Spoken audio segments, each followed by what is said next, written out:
이변은 있다 이동현 변호사입니다. 예, 오늘은 학교 폭력 손해배상 대응, 즉 가해 학생 피고 측에서 소장을 받았을 때 어떻게 대응해야 되는지에 대해서 한번 알아보도록 하겠습니다.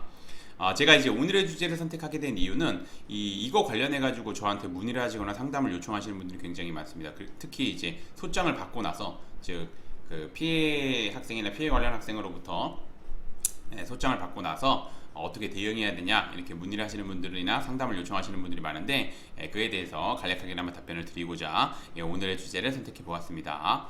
우선 들어가기에 앞서 학교폭력의 개념을 보게 되면 학교폭력은 학교 내외에서 학생을 대상으로 발생한 상해, 폭행, 감금, 협박, 약취유인, 명예훼손, 모욕, 공갈, 강요, 강제적 심부름 및 성폭력, 따돌림, 사이버 따돌림, 정보통신망을 이용한 음란폭력 정보 등에 의하여 피해 학생에게 신체, 정신 또는 재산상 피해를 수반하는 행위를 말합니다. 이 학교폭력 개념 잘 알아두셔야 된다는 거 말씀드리겠습니다.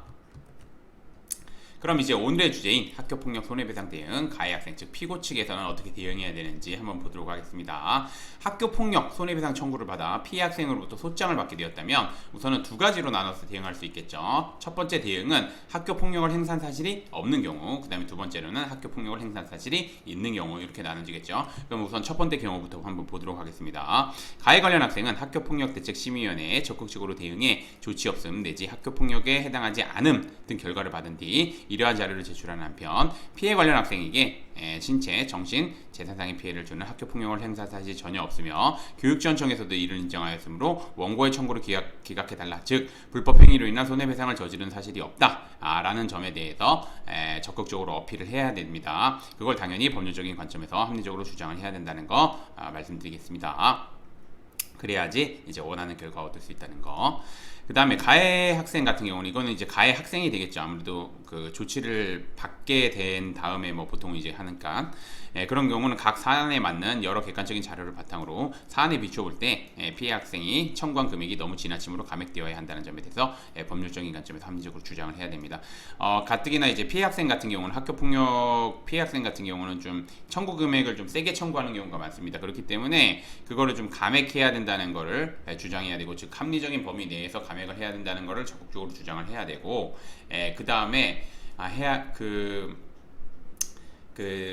그거를 주장하면서 단순히 이제 뭐 감정적으로 그냥 금액을 많이 청구했으니까 깎아달라 뭐 이렇게 주장을 해야 되는 건 아닙니다. 당연히 법률적인 관점에서 접근해야 된다는 거 다시 한번 말씀드리겠습니다. 그럼 이제 오늘의 주제를 좀 정리를 하자면 학교폭력으로 인해 손해배상에 관련된 소송에 휘말리게 되는 경우 소송인 만큼 법리적인 주장을 해야 됩니다. 소송입니다. 소송이기 때문에 법리적인 주장을 해야지 원하는 결과 얻을 수 있습니다. 그래서 제가 말씀드리지만 이 소송에 휘말리게 된 경우에는 변호사님의 도움을 받으실 필요가 있습니다. 그리고 가뜩이나 이런 학교폭력으로 민사소송에 휘말리게 된 경우에는 이 학교폭력 관련 전문 변호사님의 도움을 받는 것이 가장 바람직합니다. 그래서 제가 변호사님 도움 받으실 때 확인하셔야 될 것 딱 두 가지 꼭 확인하라고 말씀드리는 게, 우선은 첫 번째 그 변호사님이 대한변협에서 인정하고 있는 학교폭력 전문 변호사님이신지, 두 번째 현재 학교폭력대책심의위원회 위원으로 활동하고 있는지, 두 가지를 꼭 확인하셔서 그 두 가지 요건 충족하시는 변호사님의 도움을 받으시면 아무래도 사건을 진행하는데 좀 큰 도움을 받으실 수 있습니다. 오늘의 주제는 여기까지 마치겠고, 저는 이변은 있다의 이동현 변호사였습니다. 감사합니다.